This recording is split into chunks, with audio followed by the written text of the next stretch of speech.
Bismillahirrahmanirrahim. Assalamualaikum warahmatullahi wabarakatuh.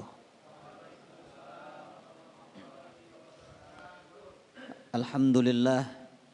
Alhamdulillahilladzi arsala rasulahu Muhammadan ila kafatin nas wa anzala ma'ahul kitaba liyufarriqa bihi bainal haqqi wal batil wa bainal ma'rufi wal munkari wa hadana ila siratihil mustaqim.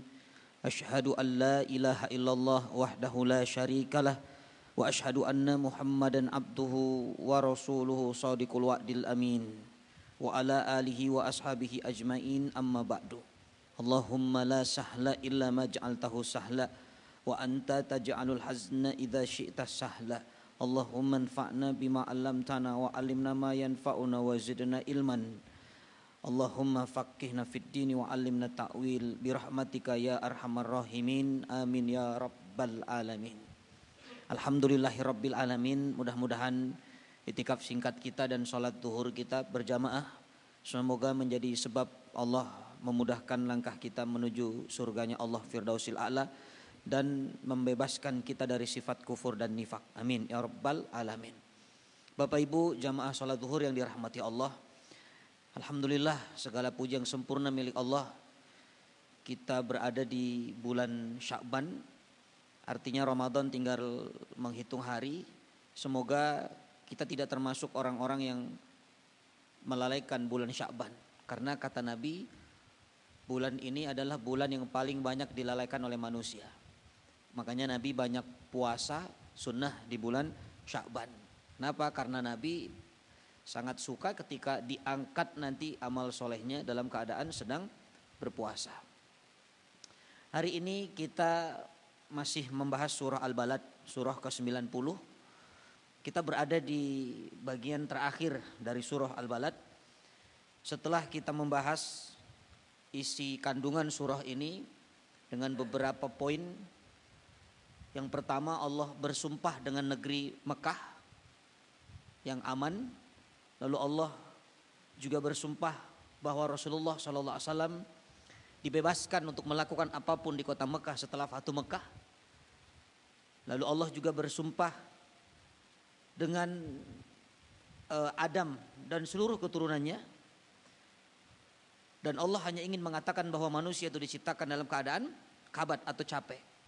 Tapi capeknya kita manusia bisa capek yang berpotensi mengantarkan ke dalam neraka, dan bisa berpotensi capek tapi mengantarkan kepada surga.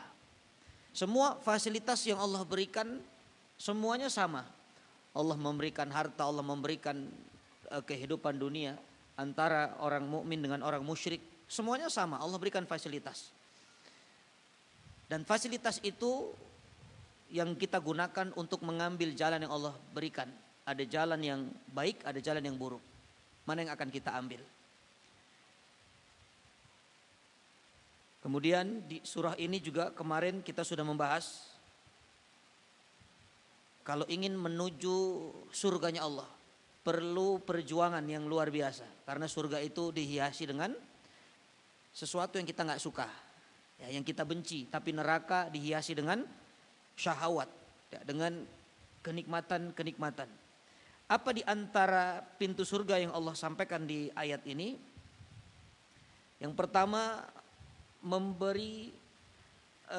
melepaskan budak.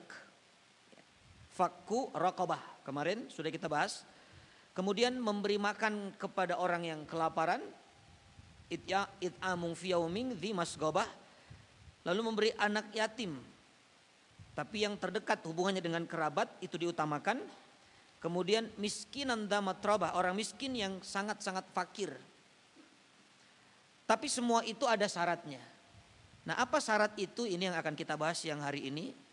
Kalau ingin apa yang kita lakukan, infak kita kepada orang miskin atau anak yatim, kemudian membebaskan budak supaya mengantarkan kepada jannahnya Allah, surganya Allah, maka ada syarat yang harus dipenuhi.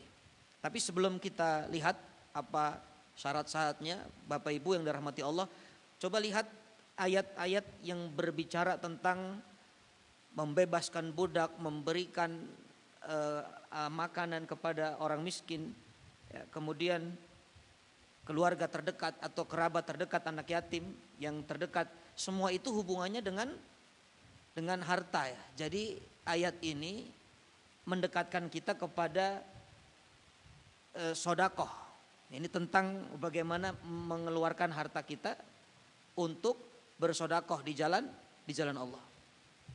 Ya, karena nanti manusia itu ketika sakaratul maut yang akan disesali pertama kali, dan ketika dia ingin kembali ke dunia atau ingin ditunda ajalnya, yang diinginkan adalah sodakoh. Cita-cita pertama itu sodakoh. Surah Al-Munafikun ayat 10. A'udzubillahi minasyaitonirrajim. Wa anfiqu mimma razaqnakum min qabli ayatiya ahdakumul mautu fayaqula rabbi laula akhartani ila ajalin qarib fa asaddaqa wa akum minas sholihin. Itu angan-angan orang yang sakaratul maut. Ketika Allah katakan, dan infakkanlah harta kalian yang aku rezekikan, kata Allah, kepada kalian sebelum datang kepada kalian kematian. Jadi infak itu sebelum datang kematian. Kenapa? Karena kalau sudah datang kematian itu bukan infak lagi namanya. Kapan batasan berinfak atau bersodakoh itu? Ketika ruh sudah di kerongkongan. Kalau sudah yugorgir itu nggak bisa.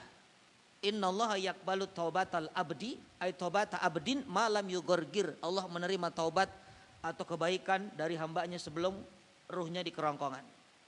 Itu kalau ruh di kerongkongan tuh kadang ada suara seperti orang ngorok. Bapak kalau melihat orang sakaratul maut terkadang ada suara itu yugorgir namanya. Kalau kita wudu disunahkan kumur-kumur tuh begitu. Kumur itu disunahkan. Tapi Ramadan siang-siang jangan. Ya apalagi pakai kuah rawon. Oh itu enak betul. Itu yugorgir tuh. Ya tapi enggak semua orang yang ngorok sakaratul maut. Jangan orang ngorok ditalkin. Kenapa? Karena alasan kedua, yang pertama kali terpisah dengan manusia itu ketika sakaratul maut itu hartanya. Kata ulama begitu. Jadi yang pertama terpisah dengan kita ketika sakaratul maut itu bukan keluarga tapi harta. Makanya sekaya apapun dia, ya mau dia sultan lah, mau dia punya uang banyak, ketika sudah sakaratul maut itu keluarganya beli kain kafan, itu yang paling afdol itu yang murah. Ya nggak ada, walaupun dia orang kaya, sebentar ya Pak, ini jangan dikafani dulu. Kenapa? Kafannya masih diimpor dari India. Ya nggak ada, justru yang paling afdol kafan tuh cari yang paling murah. Nah itulah hakikat apa yang dia miliki kembali kepada Allah. Barulah keluarganya akan meninggalkannya ketika sudah dimasukkan ke liang lahat tuh, ya kan keluarganya masih nganter tuh. Setelah hartanya berpisah dengannya, keluarganya masih ngurus. Nyolatin, nganterin, nguburin, setelah dikubur baru ditinggalkan. Nah, itulah perpisahan kedua dengan anggota keluarganya. Tapi hartanya pertama kali, karena ketika sudah sakaratul maut sudah langsung jatuh kepada ahli warisnya. Jadi nggak bisa itu untuk saya infak ya ini sedekah untuk ini, nggak bisa, nggak usah. Memang sudah bukan hartamu lagi. Jadi seperti orang bertamu Pak ke rumah kita. Lalu kita kasih kue kaleng, kita kasih makanan, begitu mau dimakan expired. Bisa dimakan enggak? Nggak bisa, itu gambarannya. Makanya di surah Al-Munafikun ayat 10 itu adalah penyesalan orang yang tidak mau bersodakoh, tidak mau berinfak. Sehingga dia punya angan-angan, laula akhartani ila ajalin qarib. Ya Allah, kalau engkau tunda ajalku sebentar saja, fa asaddaqo, aku akan bersedekah. Tapi kan nggak mungkin. Di ayat 11 Allah katakan la yuakhirallahu nafsan idza jaa ajaluha. Nggak akan ada kesempatan untuk menunda ajal. Karena kematian itu sifatnya tepat waktu dan pasti. Jadi tidak ada yang paling tepat waktu kecuali adalah kematian itu. Kematian dan rezeki itu tepat waktu datangnya. Maka ibu bapak dirahmati Allah, surah Al-Balad ini mengajarkan kepada kita bahwa selagi kita masih hidup, kita punya harta, ayolah apa yang bisa kita bantu untuk orang-orang miskin, ya orang-orang yang kelaparan, anak yatim yang dekat, ya kerabat, maka bantulah mereka. Ya itu salah satu jalan menuju surga.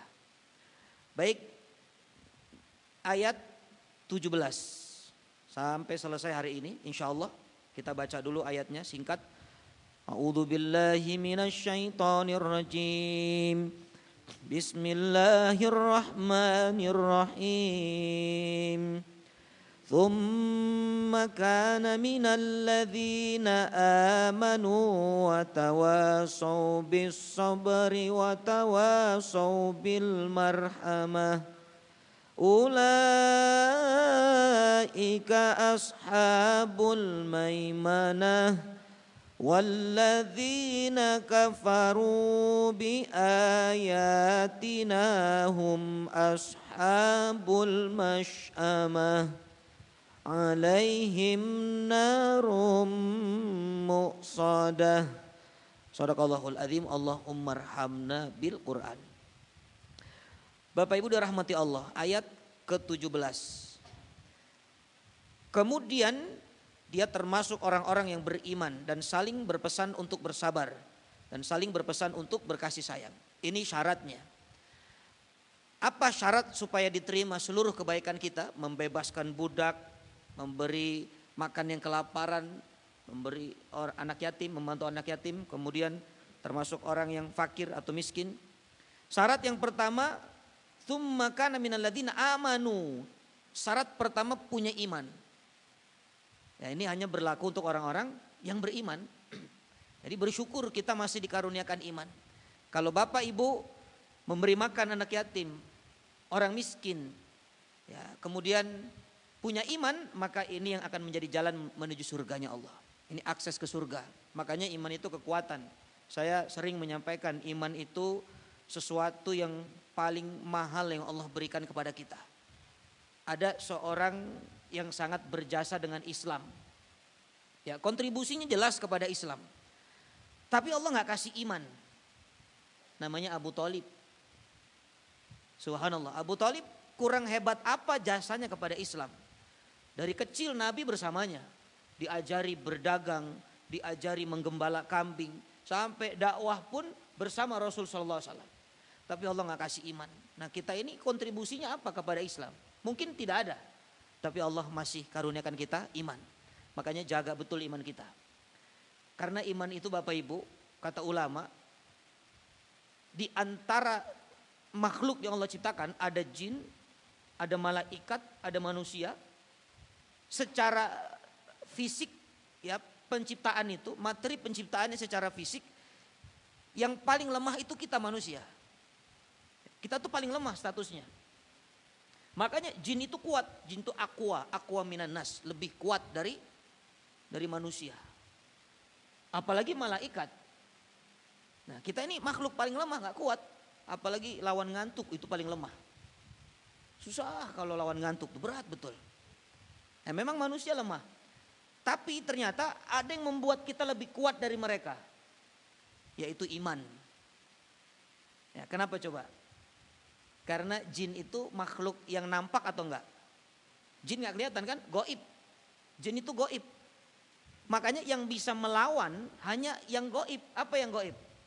Iman. Iman itu enggak nampak, enggak kelihatan. Tapi itu mampu melawan yang tidak nampak juga. Bahkan menjadi kekuatan. Makanya kekuatan kita itu iman, subhanallah. Bahkan iman ini membuat seseorang bernilai segala kebaikannya. Dulu di Mekah itu ada seorang sahabat Rasul Sallallahu Alaihi Wasallam. Namanya Hakim bin Hizam. Ya, Hakim bin Hizam ini orang yang dia sebenarnya sebelum jadi sahabat Nabi dia tidak beriman, dia kafir. Tapi dermawannya luar biasa, Pak, terkenal. Di kota Mekah itu terkenal Hakim bin Hizam. Oh itu kasih makan anak yatim, kasih orang miskin, bebaskan budak. Pokoknya hartanya itu sangat ringan untuk dilepaskan ke jalan Allah. Tapi masalahnya dia nggak beriman. Itu Hakim bin Hizam. Tapi di ujungnya ternyata subhanallah masuk Islam dia, Pak, mu'allaf. Lalu sahabat bertanya, ya Rasulullah, bagaimana dengan kebaikan-kebaikan yang sudah dilakukan di masa lalu sebelum dia Islam? Apa kata Nabi? Kebaikan yang dilakukan di masa lalu sebelum Islam, maka Allah akan memasukkan ke rekening kebaikan pahalanya. Walaupun dilakukannya dulu sebelum dia Islam. Itu enaknya iman itu Pak. Jadi kebaikan yang dulu dia berbagi kepada orang miskin, anak yatim. Ketika dia mu'alaf, yang dulu tidak ada nilainya, sekarang Allah tarik ke rekening pahala kebaikannya, masuk itu.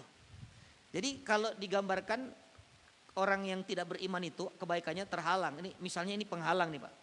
Jadi amalannya itu tidak naik ke langit, tidak naik ke catatannya. Kenapa? Terhalang dengan kemusyrikannya, dengan kekafirannya. Kufur itu kan cover, menghalangi, menutup dia. Tertutup, jadi mentok, nggak bisa naik. Begitu dia beriman, ya asyhadu alla ilaha illallah wa asyhadu anna muhammadar rasulullah, maka penghalang itu terbuka, yang di bawah ini langsung naik semuanya. Itu nggak hilang, hanya terhalang, makanya naik semua. Nah itu mu'alaf tuh kenikmatan jadi mu'alaf tuh begitu. Jadi semua keburukan dulu sebelum dia masuk Islam Allah hapuskan. Tapi semua kebaikannya Allah masukkan ke catatan pahala kebaikan. Subhanallah. Tapi jangan mengatakan ya Allah kalau gitu kenapa saya nggak Kristen dulu. Subhanallah. Jangan Bapak sudah bersyukur jadi orang Islam dari awal tuh. Tapi beda dengan Abdullah bin Juda'an.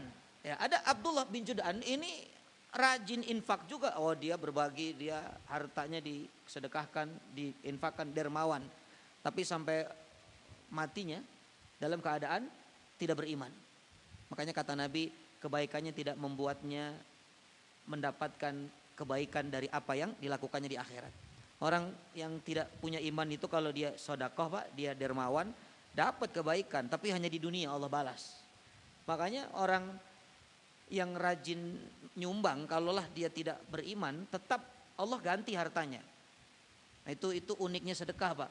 Orang yang kafir dengan orang mukmin sama-sama sedekah itu hartanya Allah ganti, yang kafir diganti, yang mukmin diganti, itu janji Allah memang. Cuman bedanya kalau yang mukmin dapat bonus lagi di akhirat, yang kafir enggak. Ya, makanya jangan heran ada orang kafir bersedekah kaya, makin kaya, memang begitu. Ya, Allah sesuai dengan apa yang dikatakan. Nah, maka syarat pertama adalah dengan iman. Kemudian watawasau bis sabr. Yang kedua, ini syarat kedua. Saling berwasiat dalam kesabaran. Kalimatnya lembut betul, Allah menggunakan kata-kata wasiat. Kalau wasiat itu kira-kira penuh dengan kelembutan atau marah-marah tuh. Ya, orang tua ngasih wasiat, kan lembut kan? Nah, nanti kalau bapak enggak ada, itu namanya wasiat. Makanya salah besar kalau memberikan nasihat itu marah-marah. Ya pokoknya kalau kamu nggak neraka, itu nggak, bukan wasiat itu. Wasiat itu dengan kelembutan. Nah yang pertama wasiatnya apa? Sabar. Memang semuanya butuh sabar. Bapak bisa bantu orang miskin, itu kalau nggak sabar nggak bisa. Sabar ya. Sampai kapan? Kadang-kadang ada keluarga yang suka cerita sama saya, Ustadz, kalau bantu saudara itu yang kesusahan sampai kapan ya? Apa selamanya kita bantu selama dia susah? Ya selama susah bantu, subhanallah. Sampai kapan? Ya tidak ada batas sampai kapan. Karena semakin Anda bersabar, semakin tinggi derajat pahala di sisi Allah. Jadi ngebantu orang tuh nggak di waktu dalam Al-Quran, bantu kerabatmu selama 3 bulan terakhir, nggak ada. Itu namanya bukan bantu Pak. 3 bulan tuh biasanya apa? Training itu ya, itu kalau perusahaan begitu, 3 bulan pertama. Nah maka inilah sabar penting buat kita. Ya sabar, apapun butuh kesabaran. Kemudian kenapa saling menasehati? Karena yang paling gampang manusia itu memang menasehati, itu paling gampang. Ya orang kan kalau nasihatin orang gampang betul. Pencuri aja Pak, pencuri itu nasehatin anaknya jangan mencuri. Itu paling gampang tuh ngasih nasihat. Tapi kalau dia yang dinasehati kadang tidak terima.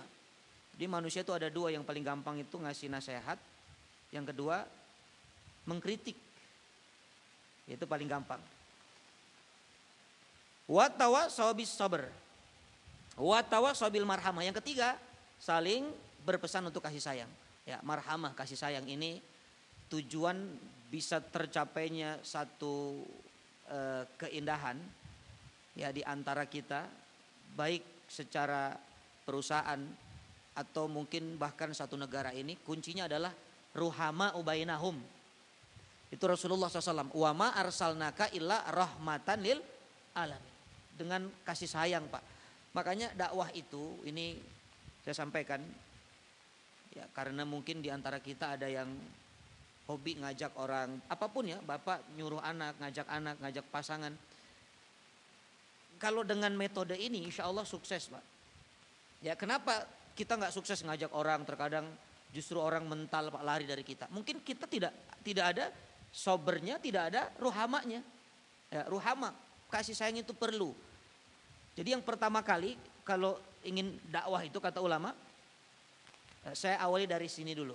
Bapak Ibu kalau saya tanya, ya sholat itu, kalau orang meninggalkan sholat misalnya, secara sengaja dulu ketika dia mungkin belum hijrah, belum ngerti sholat itu, sudah ngerti lah sholat itu wajib, tapi memang nggak mau sholat ya dari dulu.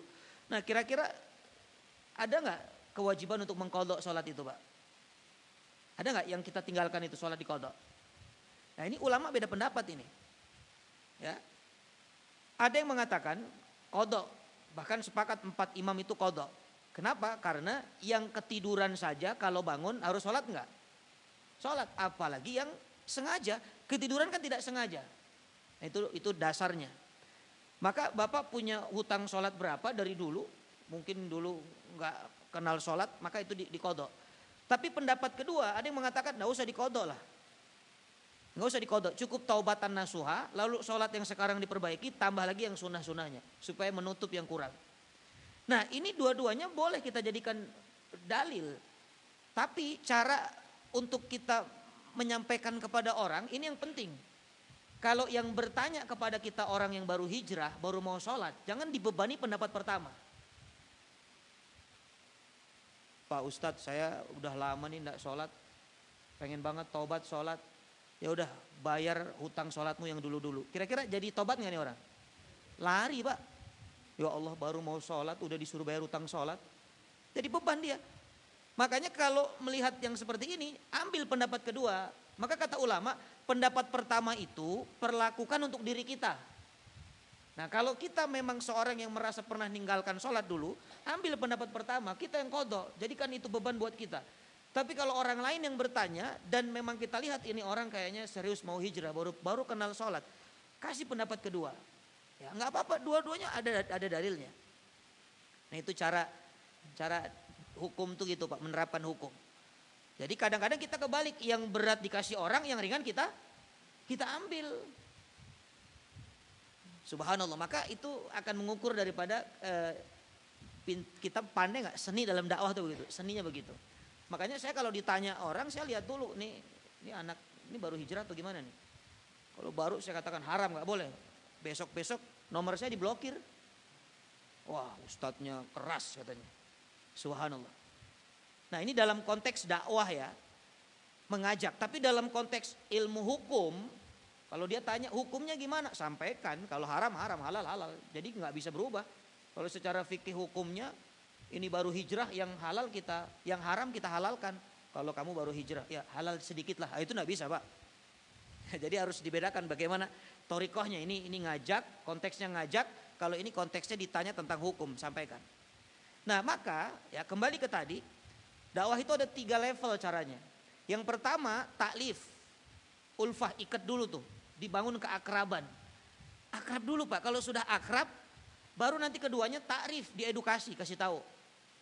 Ya, untuk bangun keakraban itu terserah lah caranya. Mau ya kita ajak makan, kita main bareng, bercanda-canda, enggak masalah. Baru kalau sudah connect dengan kita, nyambung, kita takrif, kasih edukasi. Ini begini. Sudah masuk apa yang kita sampaikan, baru taklif. Taklif itu namanya kasih beban. Oh ini enggak boleh ya. Oh ini kerjakan ya, ini jangan ya. Nah itu prosesnya. Jangan baru ketemu, Bapak baru ketemu saya, belum kenal siapa saya, tiba-tiba haram. Ini enggak boleh Pak ini. Bapak akan bilang apa? Udah lama tuh Ustadz begitu. Ya, makanya bukan salah orang yang kita nasihati. Kadang-kadang salah kita cara menasihati. Makanya kaidahnya lihat sabar, marhamah. Sabar dengan kasih sayang. Kayak itu adalah modal ya untuk masuk ke dalam surganya Allah. Ulaika ashabul maimanah. Mereka orang-orang yang beriman dan saling berpesan adalah golongan kanan. Jadi orang-orang seperti ini Bapak, Ibu dirahmati Allah, mereka akan dimasukkan ke golongan kanan. Artinya terima catatan amal dengan tangan kanan. Ahli surga namanya. Ayat 19, walladzina kafaru bi ayatina hum ashabul masy'amah. Tapi orang-orang kafir kepada ayat-ayat kami, mereka itulah golongan kiri. Nah, ini kalau dia mendustakan, dia tidak beriman, kitabnya diberikan catatannya dengan tangan kirinya. Diberikan kepada tangan kirinya, maka pastikan dia orang yang celaka. Alaihim narum muqsadah. Nah, mereka berada di dalam neraka yang ditutup rapat. Muqsadah itu neraka, sudah neraka Pak ditutup. Ibu tahu alat presto nggak? Alat presto. Itu kan rapat tuh, ditutup rapat. Bayangkan, itu kalau di presto bandeng jadi apa tuh? Jadi lunak, itu kan tulangnya saja lunak. Nah, manusia tuh nanti ada di presto di mana? Ini muqsadah ini. Sudah di neraka, ada api, dipres, ditutup rapat, maka nggak bisa kemana-mana. Itulah yang dikatakan narum muqsadah. Ya, narum muqsadah. Ya, naudzubillah. Ya, Bapak Ibu yang dirahmati Allah, inilah akhir dari surah Al-Balad. Ya, jadi surah Al-Balad ini endingnya adalah mengajarkan kita bagaimana kita memiliki 3 sifat yang mulia. Dan ini sifat-sifat ahli surga. Dia beriman kepada Allah, lalu dia sabar dalam menjalankan apapun yang ada dalam kehidupannya. Lalu yang ketiga, dia saling menyayangi. Bahkan kata Nabi, irhamu man fil ardi yarhamukum man fis sama. Ya, ada orang yang saking punya jiwa rohama, Pak, rohim, sayang, itu pernah bertanya kepada sahabat Nabi atau kepada Rasulullah, bagaimana aku memotong kambing tapi sayang sama kambing, kasihan sama kambingnya. Subhanallah. Maka dikatakan kalau kamu sayang sama kambing, ya, maka yang menciptakan kambing juga akan sayang kepada kamu. Itu kambing, Pak. Bayangkan kalau kita sayang sesama manusia. Nah, jadi 3 sifat ini yang akan menjadikan manusia ini berada di jannahnya Allah, Firdausil A'la. Ya, setelah dia melakukan amalan-amalan yang untuk mendobrak pintu surga tadi. Apa tadi yang mendobrak pintu surga? Membebaskan budak, kemudian memberi makan anak yatim yang kerabat yang terdekat, kemudian orang miskin yang betul-betul miskinnya itu sudah terpilih. Nah, ini juga penting Pak, mumpung ingat. Jadi ayat ini kenapa Allah begitu detail menjelaskan? Orang miskin tapi matrobah. Artinya jangan salah sasaran. Jadi benar-benar ini memilih anak yatim makrobah. Kenapa yang terdekat? Karena kalau yang dekat kita tahu keadaan sebenarnya. Ini ada cerita dari guru saya. Beliau pernah diundang ke satu acara, ya acara perkumpulan gitu. Biasa ngundang anak yatim, kalau acara itu kan Muharram apa ngundang anak yatim. Itu kata beliau, anak yatimnya itu begitu sedang acara berlangsung semuanya ngeluarin handphone, Pak. Tuh anak yatim, Pak, luar biasa ngeluarin handphone. Bahkan apa? Main game mereka. Guru kami dilihat main game. Jangan-jangan ini uang yang disalurkan buat kuota ini. Ya bukan apa-apa, maksudnya itu tidak ada manfaatnya untuk mereka. Ya kenapa tidak untuk pendidikan, ya untuk belajar, untuk pakaian. Karena kalau kita lihat, mohon maaf, pakaiannya juga kadang-kadang ya kita tahu lah kalau ada acara-acara anak yatim bagaimana itu. Maka jangan salah memberikan atau menyerahkan bantuan. Jadi kita harus cek juga, nih yatimnya begini. Karena beberapa kasus yang terjadi kemarin, ada pondok yatim bahkan pondok tahfidz. Ternyata uang yang masuk justru untuk gaya hidup pengurusnya. Banyak kan begitu?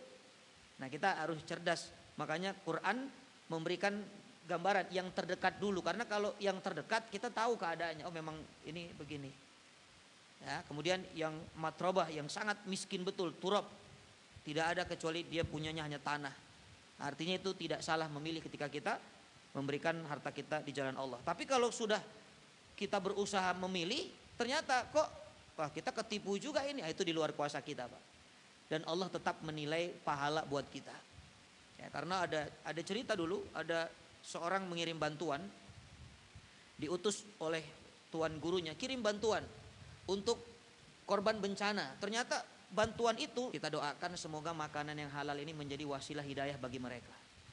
Nah, jadi tidak ada istilah salah tujuan dalam bersedekah.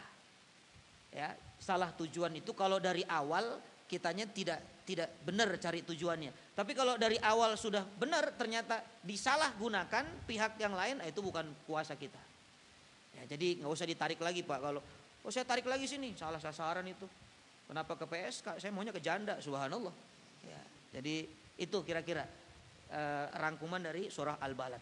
Mudah-mudahan apa yang kita bahas, bisa aku